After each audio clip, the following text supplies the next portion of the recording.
Prabowo telah siapkan 3 gebrakan hadapi tarif impor Trump. Presiden Prabowo Subianto telah mempersiapkan 3 gebrakan besar untuk menghadapi berbagai gejolak perubahan kebijakan global, termasuk kebijakan tarif balasan dari Presiden Amerika Serikat AS Donald Trump dalam menghadapi tantangan global, termasuk kebijakan tarif baru Amerika Serikat. Presiden Prabowo menunjukkan ketajaman melihat dinamika geopolitik, pemahaman mendalam tentang hubungan internasional dan perdagangan global menjadi kekuatan utama dalam menjaga stabilitas ekonomi Indonesia, ungkap Deputi Bidang Diseminasi dan Media Informasi Kantor Komunikasi Kepresidenan PCO Naudi Valdrino. Dalam keterangannya, gebrakan pertama, langkah paling signifikan yang diambil oleh Prabowo adalah memperluas jaringan mitra dagang Indonesia. Pada minggu pertama setelah dilantik, Prabowo mengajukan keanggotaan Indonesia dalam BRICS Brasil, Rusia, India, Cina, dan Afrika Selatan, sebuah kelompok ekonomi yang mencakup 40% perdagangan global.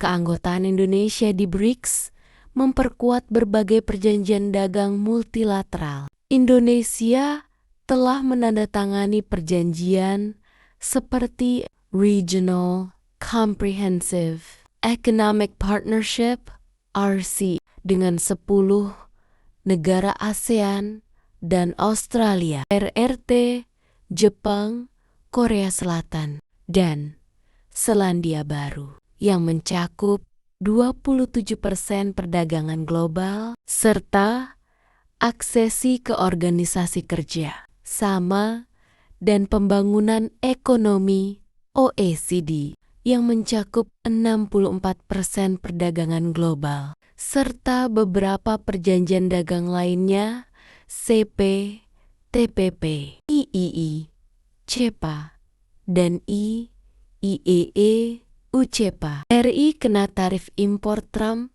32%. Begini responnya. Selain berbagai perjanjian dagang multilateral, Indonesia juga memiliki perjanjian dagang bilateral dengan Korea, Jepang, Australia, Pakistan, Uni Emirat Arab, Iran, Chili, dan berbagai negara lainnya yang semakin memperkokohkan daya saing Indonesia di pasar internasional.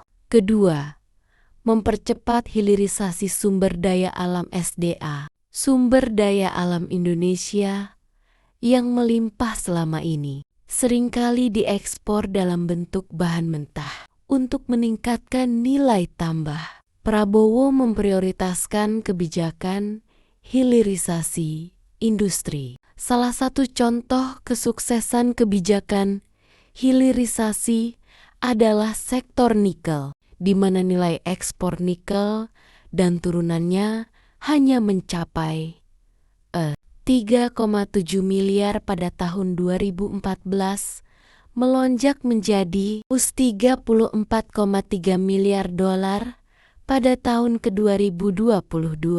Selain itu, pada 24 Februari tahun 2025, Prabowo meluncurkan BPI Danantara yang dirancang untuk mempercepat hilirisasi SDA strategis di Indonesia. BPI Danantara akan mendanai dan mengelola proyek hilirisasi di sektor-sektor utama seperti mineral, batu bara, minyak bumi, gas bumi, perkebunan, kelautan, perikanan, dan kehutanan. Dengan langkah ini, Indonesia tidak hanya meningkatkan daya saing ekspor, tetapi juga tidak lagi bergantung pada investasi asing. serta mampu menciptakan lapangan kerja baru dan mendorong pertumbuhan ekonomi berbasis sumber daya alam